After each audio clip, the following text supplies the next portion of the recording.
কেন ঘরে বরকত হচ্ছে না, এটা আপনার স্ত্রী একটা অভ্যাস আছে ওই কারণে। আপনি কি কথা কি বুঝেন নাই?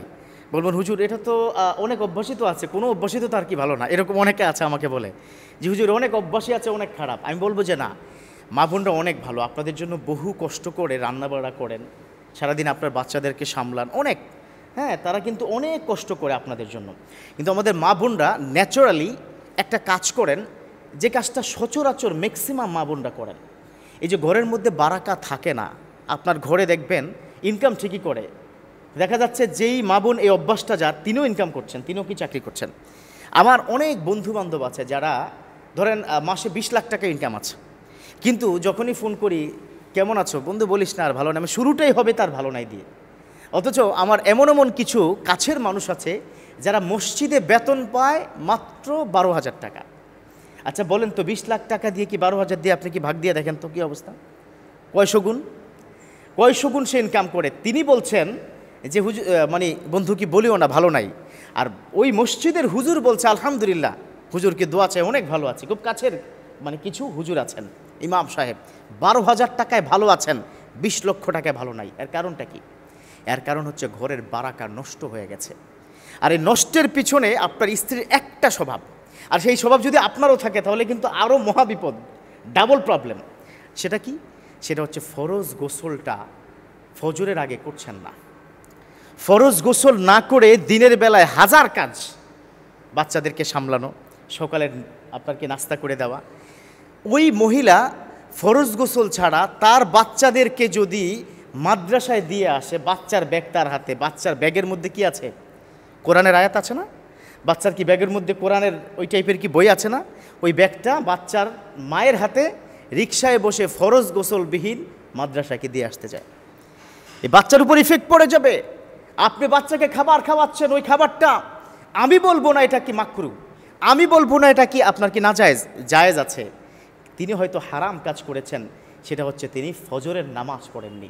তিনি হয়তো একটা অপরাধ করছেন, তার নিজের নাপাক হাত দিয়ে তিনি রান্নাবান্না করছেন। এই খাবার আপনি কি অফিসে যাচ্ছেন, ব্যবসা সেন্টারে যাচ্ছেন, ঘরে বরকত আসবে কী করে? এই জন্য হাত জোর করে বলি, যত কষ্ট হোক স্ত্রীকে থ্রেট দেন, শোনো this is my last time, এটা হচ্ছে তোমার সাথে আমার সর্বশেষ সময়, আই নেভার, আমি আর কোশ্চিন কালেও তোমার সাথে মিলিত হব না, আমি আলাদা থাকব। তাকে শাস্তি দেন, থ্রেট দেন, বুঝান, কোরআন হাদিসের কি কথা বলেন, প্রয়োজন আজকের ভিডিওটা দেখান। তিনি যদি ঘুমন্ত ওই ঘুমের মধ্যে নাপাক অবস্থায় মারা যায়, তার কাছে কি রহমতের ফেরেশতা আসবে নাকি আযাবের ফেরেশতা আসবে? This is the question mark. কথা কি বুঝেন না আপনারা? একজন মৃত মানুষ যদি নাপাক অবস্থায়, অর্থাৎ তিনি ছিলেন জীবিত, নাপাক ছিলেন, মারা গেছেন, উনি কি নাপাক না? এই নাপাক ব্যক্তির কাছে কি আযাবের ফেরেশতা আসবে নাকি রহমতের ফেরেশতা? Be careful. কখন মৃত্যু আসবে আমরা জানি না।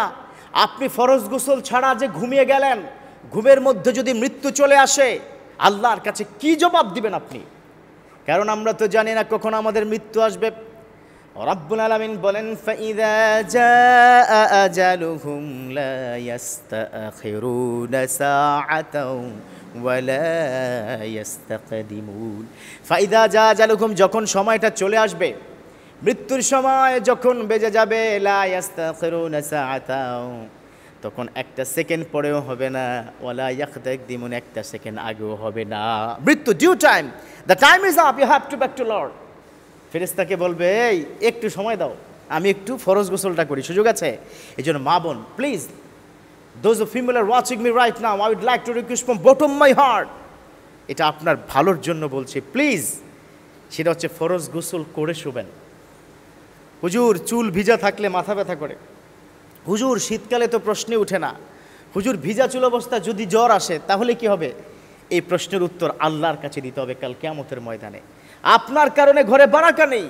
অতএব ভাই এখানে যারা আছেন, আমার প্রিয় বন্ধুবর, ভাই মুসল্লি যারাই এখানে আছেন, প্লিজ অন্তত ফ্যামিলিকে করজোরে অনুরোধ করে বলবে, প্লিজ তোমার কারণে ঘরে বারাকা নেই, হুজুর বলেছে, এটা হাদিস দ্বারা প্রমাণিত।